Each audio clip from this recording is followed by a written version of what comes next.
Para conocer la realidad hay que conversar. Atlas Entrevista. Muy bien, ¿y ahora qué vamos a escuchar, Adriana? Bueno, ahora vamos a escuchar a tres personas, A ver. que son Leandro Carvalho, que es director de un documental, el documental que hemos presentado antes, que es la guerra judicial en Latinoamérica. Y con él está Alfonso Sierra, que es el director artístico de este documental, pero que es también actor, humorista, trabaja con Peter Capusotto. Ajá, el director artístico también de Peter Capusotto y sus videos, parece que es. Sí, ahí también él actúa como actor, o sea, él también es un actor, un humorista. Y Ana Valentino es la productora de este documental y es periodista. Entonces, los tres, con todo un equipo, decidieron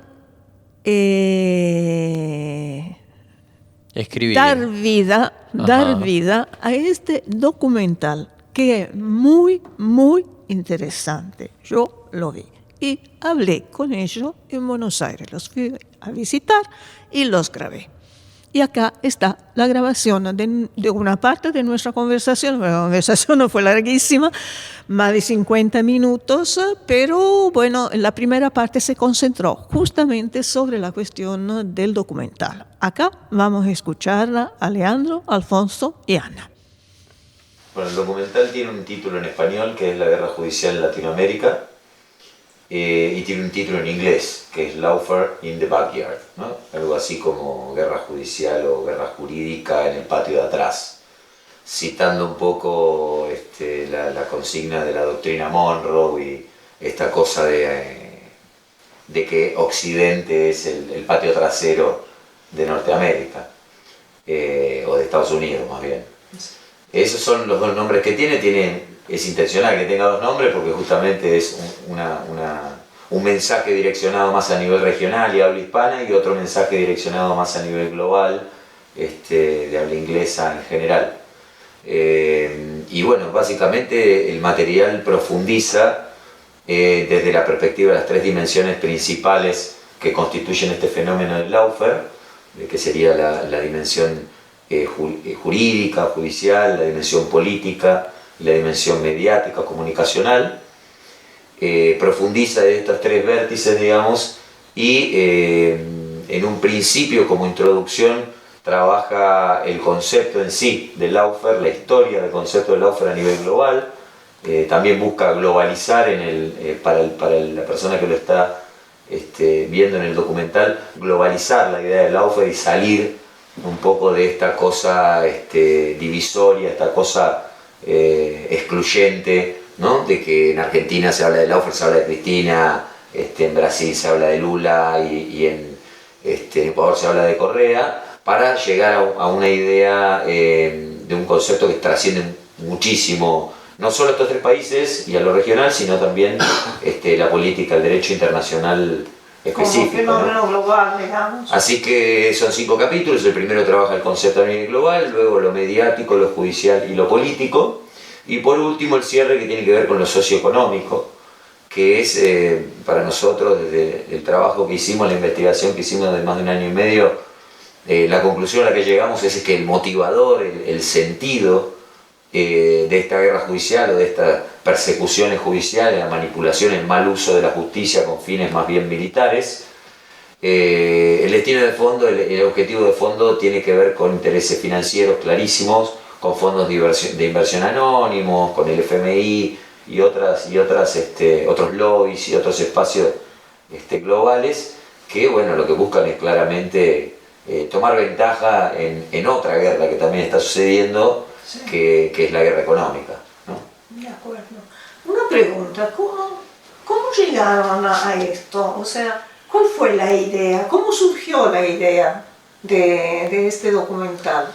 La idea nace un poco de las charlas que íbamos teniendo entre nosotros sobre esta situación que está sucediendo. O sea, la habíamos venido un poco, en algún punto nos adelantamos un poquito porque veníamos viendo que la justicia estaba empezando a operar de esta manera tan poco justa, digamos, tan poco no ciega, digamos, por decirlo de alguna manera. Y en esas charlas empezó a surgir la necesidad de hacerlo, bueno, ¿qué hacemos con esto? ¿Qué hacemos con esto que estamos viendo? Por ahí está bueno hacer un proyecto. Ahí él es el que se encaminó más en decir, no, pará, vamos a hacerlo, y se puso a investigar sobre el tema y se fue creando y las charlas se iban poniendo más profundas, profundizando más en la temática, y se empezó a abrir un mundo ahí que estaba en un punto estaba cegado tanto para nosotros como para el resto de la gente. Y eso, arrancamos me parece que fue así, ¿no? Esto fue el arranque. El arranque, claro, sí. Y el desarrollo. Hubo un punto también de inflexión en nuestras observaciones y debates internos, que fue cuando se creó el Comité de Solidaridad con Lula, y nosotros integramos el comité y naturalmente empezamos a registrar todas las actividades del comité porque, bueno, es a lo que nos dedicamos, a hacer esos registros. Entonces, en ese marco es que empezó a cerrar la idea de documentar todo lo que tuviera que ver con la persecución judicial, porque era el momento de mayor persecución a Lula, donde todavía no estaba preso Lula, pero era algo que se veía venir. Entonces nos integramos, cuando la caravana de Lula pasó por Sao Borja, nos integramos a la caravana, y a partir de ahí creo que fue cuando tomamos el impulso más fuerte de hacer un documental de esto, ¿no?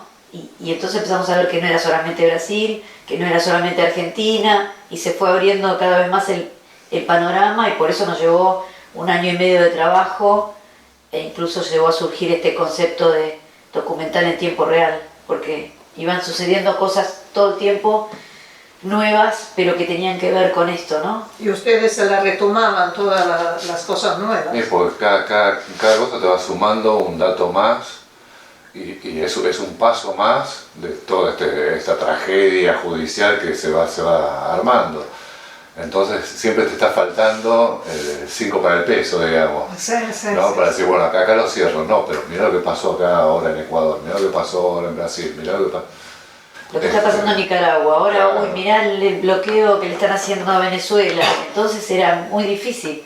Y llegamos hasta el punto, creo que fue un punto donde ya explotó todo, que fue cuando se armó acá en Argentina lo del el Alessio Gate, que fue cuando ya ahí se popularizó y todo el mundo empezó a hablar de lawfare, muchas veces sin saber realmente qué es, ¿no? Entonces, Igualmente pasó lo de D'Alessio acá, y a los 2 días o 1 semana salta todo lo de Brasil con el juez Moro, toda la farsa montada en torno a Lula, como que también empezaron a saltar las térmicas de la falsedad, ¿no? Sí. Las térmicas de esa maquinaria que se ideó para perseguir a los opositores o a los referentes. Y la cuestión que me llamó la atención claramente es también la búsqueda de los documentos oficiales, el registro de filmaciones de los Estados Unidos, etc. Esa búsqueda, ¿cómo la realizaron? ¿Cómo se hizo? Nosotros tenemos una parte de investigación que justamente tiene que ver con esto de tiempo real, de que es primero determinadas cuestiones técnicas para la búsqueda de contenidos online que son de público conocimiento, digamos, están publicados en espacios públicos, pero no son fáciles de llegar. ¿Por qué? Por diferentes cuestiones que tienen que ver con la fragmentación, con la aislación que monstruos tecnológicos como Google se preocupa de producir permanentemente, Facebook, Google y demás. ¿Esto qué quiere decir? Que si yo quiero conocer lo que sucede en Grecia respecto a mi país, es muy complicado para mí llegar. No es simplemente entrar a YouTube, a Google y poner Grecia o Dunlap, Charles Dunlap, militar norteamericano hablando de lawfare. Bueno, vas a encontrar una infinidad de publicaciones en ese sentido, pero de ahí a que esté en español, ya ahí tenés un paso muy complejo. Y si encima estuviera en español, estamos hablando de conversaciones, entrevistas, convenciones, charlas de 1 hora, 2 horas, 3 horas. Por lo cual habría que analizar una cantidad de contenido que después hay que sintetizarla, doblarla. Bueno, eso por un lado. Por otro lado, hemos tenido acceso a materiales inéditos que le han puesto, por un lado, mucha potencia al documental, en términos de documento histórico, pero también algo lúdico y algo hasta pedagógico, en un tema tan pesado y tan difícil, tan críptico para masificar, nos ha sido de utilidad en algunos contenidos de la Embajada de Estados Unidos, de funcionarios de Estados Unidos y también de funcionarios locales en Argentina, en momentos en que se los estaba grabando y no estaban al tanto de que se los estaba grabando, así que hay unas perlitas ahí interesantes. Adentro. Ok, estamos con el retorno mientras. Escúchame, estábamos escuchando, justamente decimos, a Leandro Carballo, que es director, a Ana María Valentino, que es productora y guionista, y a Alfonso Sierra, que es director artístico del documental Lawfare in the Backyard o La Guerra Judicial en Latinoamérica. Escuchándolo yo pienso en algunas cosas y te las quiero preguntar a vos. Sí. Al menos para charlarlas. Una es la cantidad de testimonios que ellos dicen que tienen. Y sobre todo esto que decían en la última parte del audio de los documentos oficiales del gobierno de Estados Unidos. Cuando se habla de documentos oficiales, en este caso de Estados Unidos, hay que decir eso, que son fuentes confiables y interesantes para analizar por ser de primera mano. Son transparentes en general. Sí. Y accesibles. Es muy difícil leer un documento. Hicieron una gran investigación, sacaron videos, o sea, filmaciones, sobre todo una filmación, a mí me llamó la atención, cuando se dice que esta guerra judicial va a ser parte de la doctrina militar estadounidense. Lo dice un alto mando estadounidense en una reunión. ¿Y eso que está transcripto? No. Está el documental, está lo grabado. ves, no, grabado, filmado, grabado y subtitulado, por supuesto, por ello. Pero es así, o sea, todo lo que ellos dicen y todos los documentos que ellos tienen en sus manos son documentos reales, no son falsificaciones, no son fake news ni nada. Lograron encontrar en Europa un libro que yo le había, porque a mí también me entrevistaron, una entrevista mía es muy chica, o sea, recogieron una parte muy chica, donde le digo, ¿de dónde viene esta doctrina?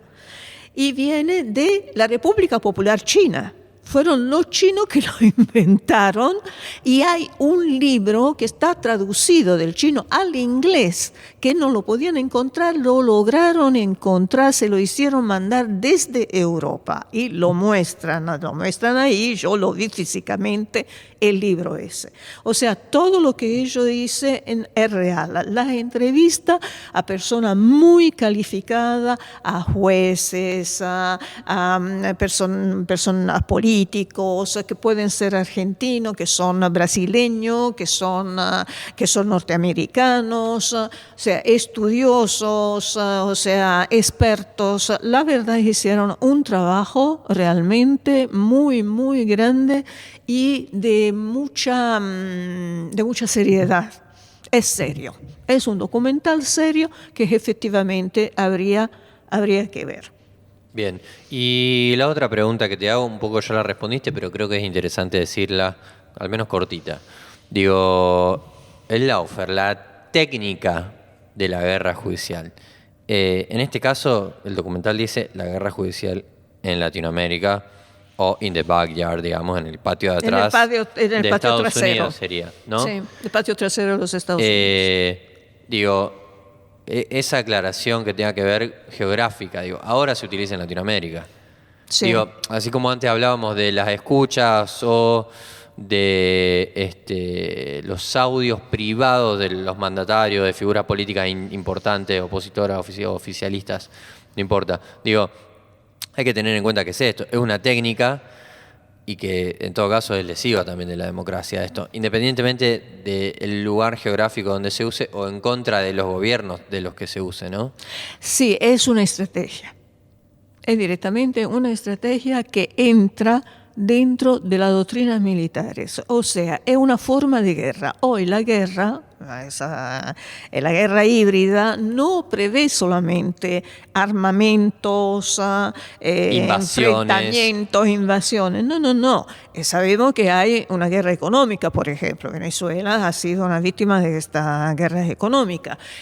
Hay una guerra psicológica. Todos los medios que te cuentan cosas que no son, digamos, y te enloquecen y que te dicen y que crean una situación de zozobra muchas veces en la población. También eso es parte de esta guerra híbrida, y la guerra judicial tiene una importancia fundamental porque realmente aniquila al adversario, al contrincante, al que no está de acuerdo, al opositor o al que te puede poner en peligro, digamos, lo que es